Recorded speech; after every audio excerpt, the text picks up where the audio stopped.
يا أهلا بيكم يا جماعة في النقاش المتعمق بتاعنا النهاردة.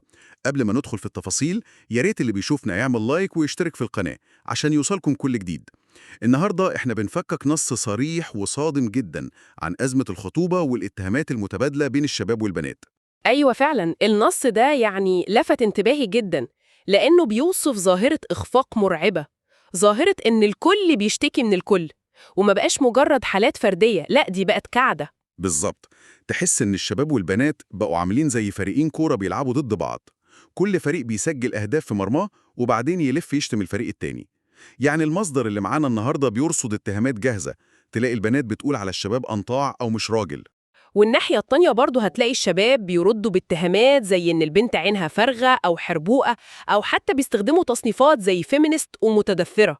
يعني زي ما النص بيطرح حالة كاملة من رمي اللوم على الطرف التاني. طب ثانية واحدة، هل دي حالة حقيقية فعلا؟ يعني مش يمكن ده مجرد خناق سوشيال ميديا أو مبالغات ملهاش وزن كبير في الواقع بتاعنا؟ بص، لو كانت مجرد مبالغات ما كانتش أثرت على نسب نجاح الجواز بالشكل المخيف اللي بنشوفه ده. النص بيؤكد إن الاتهامات دي بتعكس حالة من التهرب من المسؤولية. كل طرف بيمسك في عيوب التاني عشان يعمل لنفسه درع نفسي يحميه. فاهم قصدك. عشان ما يوجهش اللوم لنفسه ويعترف إن في مشكلة عنده هو. وعشان كده الكاتب بيطرح في المصدر تجربة تخيلية قاسية شوية.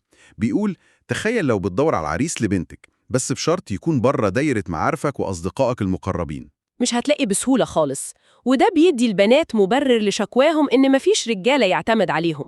وفي نفس الوقت لو دورت على زوجة صالحة لابنك برضو بره الدايرة الآمنة دي، مش هتلاقي بسهولة أبداً. يعني ده بيثبت إن الشباب كمان معاهم حق. طب إزاي الاتنين صح في نفس الوقت؟ منطقيا ده بيعمل تناقض غريب جدا. هو مش تناقض لو بصينا للي الكاتب بيسميه تأثير الفقاعة. إحنا بنحكم على الدنيا من خلال الناس اللي شبهنا في دايرتنا، لكن لما بننزل للشارع الواسع بنصطدم بالندرة الحقيقية. الرجولة والأنوثة السوية ما بقتش صفات طبيعية متوفرة، دي بقت نادرة جداً. طب لو الاتنين صح وكل الناس بتشتكي من ندرة الأشخاص الصالحين للزواج، المشكلة جاية منين بقى؟ الكاتب هنا بيستخدم لفظ صادم شوية وبيقول إن الاتنين طالعين من نفس المستنقع. أيوة الكلمة قوية، بس بتعبر عن حقيقة إن الشاب الفاسد والبنت الفاسدة خارجين من نفس البيت، من نفس الأسرة اللي هي الأساس. يعني نرجع لتشبيه الكورة، المشكلة مش في اللعيبة نفسهم، المشكلة إن الملعب نفسه بايظ. بالظبط كده. خلينا نشرح الديناميكية دي بتحصل إزاي.